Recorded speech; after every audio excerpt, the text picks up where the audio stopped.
Greetings fellow Decepticons, Sound Blaster 1987 here with another Michael Bay Universe Transformers review. Today I'll be looking at Revenge of the Fallen Scout Class Depth Charge. Depth Charge was one of those characters that was initially designed for the movie Revenge of the Fallen but then dropped to the last minute to save up a CGI budget for Devastator. Although due to the design of the battleship he turns into, Depth Charge was allegedly supposed to be the biggest Transformer in the entire Michael Bay franchise up to that point, which again was also overtaken by Devastator in the final desert battle scene. As you can see, Depth Charge here turns into a very realistically shaped and coloured human navy warship of some sort. I don't know the exact make and model because, all of the Michael Bay Transformers have to have licensed vehicle modes of some description. For size comparison, here it is with Cybertron Voyager or possibly Ultra Class Crumplezone.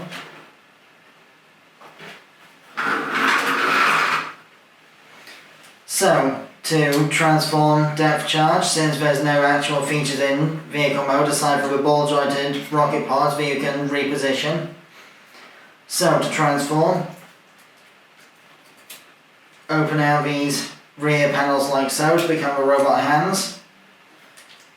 Then basically split the entire boat like that.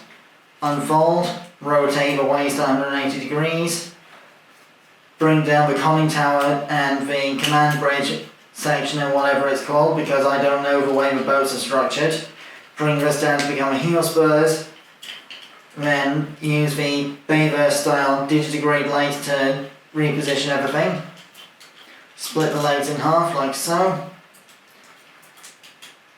Split the rear panels and bring them down to become the arms. Whoops. Unfortunately, the friction holding the shoulder panels in place is not always ideal, especially on older and well-used figures like mine. So what you want to do is straighten out the shoulder panel and the arm and make sure the shoulder-mounted rocket parts are facing forward, like so.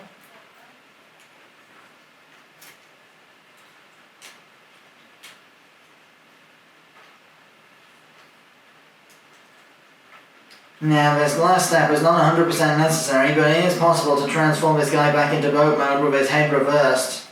And if you have got his head reversed in vehicle mode, just quickly spin it 180 degrees and he'll be facing forward again. As you can see, here we have Depth Charge in his robot mode. This toy was also originally supposed to be intended as the, Beast Wars Uprising version of Beast Wars Depth Charge for the, Transformers BotCon exclusive comic book storylines and pro stories and such around 2016. So for articulation you've got a very small ball joint of the head for wiggly waggly movement as well as 360 degree rotation, giving the old Exorcist spin on the neck there. Then the shoulder panels can be hinged up and down on the friction connectors, but don't move them too much or they'll fall off and they're a nightmare to get back on again. Then you've got, see what I mean? Then you've got a ball joint at the shoulder, slightly loose on my copy due to age and overuse of play pattern and such.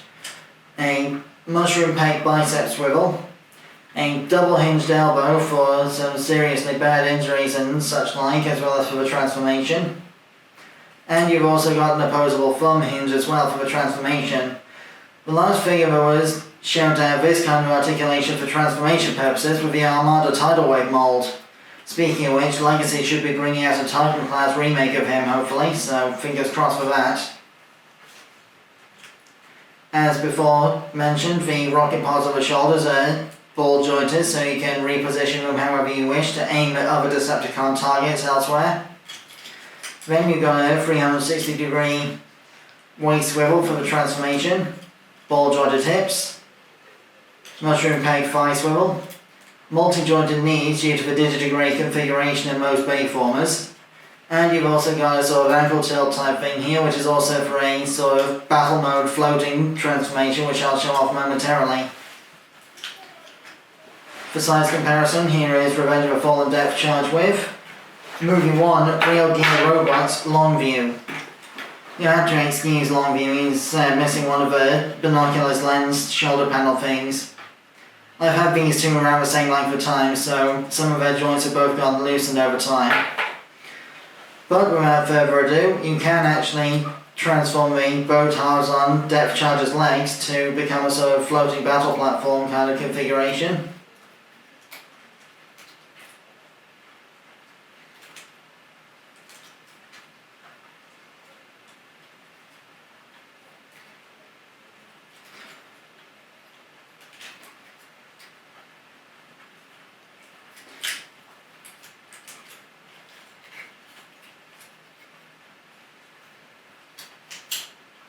I'm not 100% sure how to do this because I've never much paid attention to the TF Wiki page that shows how it's done.